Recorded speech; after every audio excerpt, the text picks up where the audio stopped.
Hi guys, it's Emily from Novel Novels and welcome to today's Scoobydooathon catch-up number 5. Can you believe it? We're nearly at the end. We're not far off now and I've loved every second of this. So, I did it. I completed all my books on my TBR. I did way better than I expected. So, I'm going to get myself a treat. And do you guys want to know what I'm going to do? I'm going to not get myself a book, surprisingly, because a few of you out there said, you're always buying books, they're always treats, so why would they be a big treat? But I've changed my mind. I'm going to go and buy myself a top. I think I may buy myself a fleece, because as you guys well know, it's autumn in England, and it's getting colder, and it's getting more snuggly, and I like to wrap up all warm and keep myself all snuggly. Tell you what, it is very hard to decide whether I get myself a fleece or more pyjamas, because I don't know about you guys, but I love just sort of cuddling up in my pyjamas when I get home. I love getting changed as quickly as I can. As soon as I know I'm not going out, that's it. That's me in my pyjamas, my slippers, my wrapping up warm, and going for that. So, yeah. I'm trying to decide. Next week is the first time I can go into town on my own. I've got the whole day off, and I'm going to town and going into shops on my own and going to buy a book. So thank you all for your support and all your ideas about what would be my treat. And I've done it. I've deserved it. I'm really shocked. So guys, shall I show you how I've done? So I completed this last night actually. This is How to Find Love in a Bookshop by Veronica Henry. Now, top news was today when I put my review up of her book last night. And she actually tweeted me this morning. She gave me a tweet saying that she was glad I liked it. I let her know that in October, I'll give you another sneaky peek. I am reading another one of Veronica Henry's books with the lovely Gaia from Gaia Athena. She is a great friend to buddy read with. So I'm doing that. So that was another sneaky peek. But yes, this prompt was for a cover by book. Why else would you buy it? This book is beautiful. Now, we all know I needed a chick lit. After some of the books that we've had this month, they have been some real challenging ones. They've been Meddling Kids, which you know I didn't really get on with. Gave it a go, and I'm surprised I survived it, but yeah, it was hard. I had Warhorse, which was quite emotional. I've had another, like, Fault in Our Stars, which was a weepy. I needed one that was going to perk me up a little bit, and this did. It is a great chick lit. Obviously, in my wrap-up for the Scoobydooathon, I will be letting you know a bit more about it. But it was a 5-star read. It was really lovely. It wasn't a typical contemporary in the fact that it wasn't all about romance. There was so much more. It was about bookshops. Now, one of the things, if you've joined this readathon, you must love books. So if you love books, why not love books about a bookshop? How many times do we all go into our bookshops and fall in love? I went out today with Chris, as you all guys well know, it was his birthday, and we went to a few charity shops, and I bought a couple of books, which you'll see if I do a haul video, which I probably will do a little one, because I've done it, by the way, guys. A little sneaky another piece of information. We're on the 11th, and I've not bought anywhere near as many books as I would normally. And I went to charity shops today, and I only bought 3 books, and 2 of them were kids' books, so I was quite good. Although I am on the hunt for a Victoria. Anyway, I always do this, don't I? I always ramble. But this was about the bookshop. And it was about one of the ladies that... Amelia was the leading lady in this.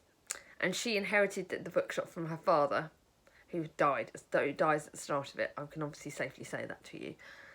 But she has a real journey about whether this is going to be hers and what's going to happen. And you obviously have her as the main leading lady, but it brings in some other really leading characters really nicely. So it interlinks them. Yes, there is some romance, but it's not the romance you would have thought. You can't actually predict who's going to go with who, which I think you can tend to do on a lot of contemporaries, which is one of the things I loved about this. But yeah, so this is brilliant. It was just what I needed. So I did it!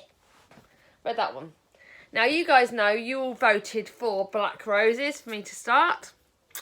Now, this is a book about a woman, Clara Vine, who goes over to... She's a British woman. She goes over to Germany thinking that she's going to become an actress. But lots more happen. It's a lot about Nazis over there, the Nazi culture. You're sort of hitting on around about the start. It's not yet World War II in this, but it's about to start, and I think you can safely tell you that.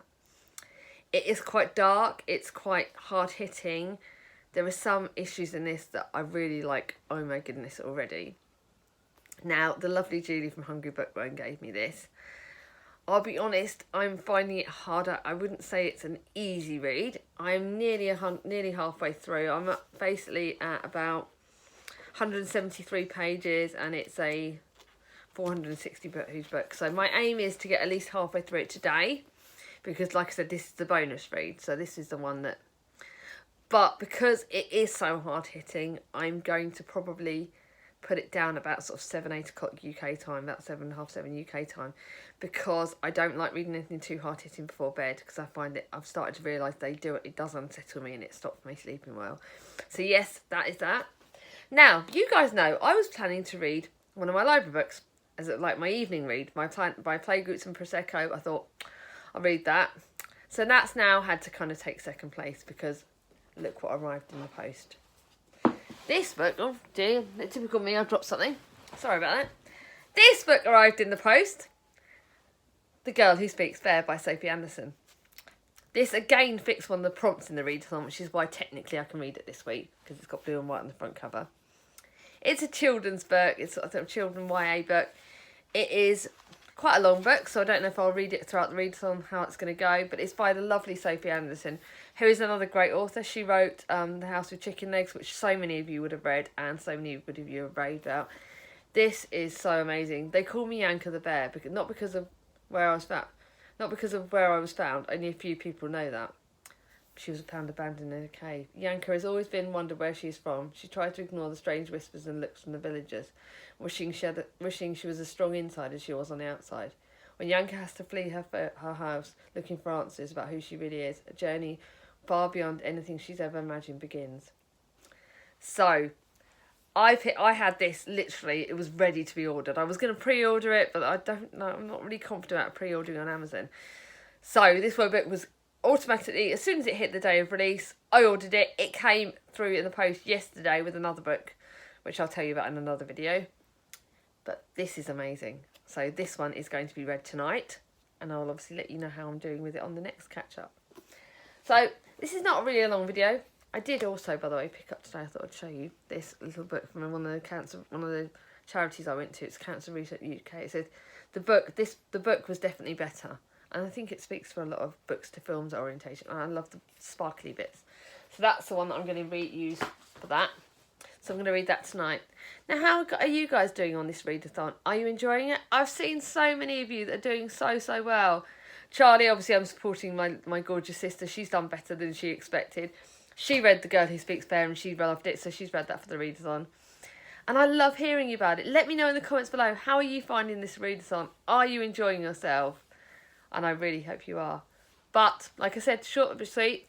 You'll have another video up on Friday. And then, like I said, it's the live show on Sunday at 8 PM UK time. And I look forward to speaking to you all then. Take care, guys. Bye-bye.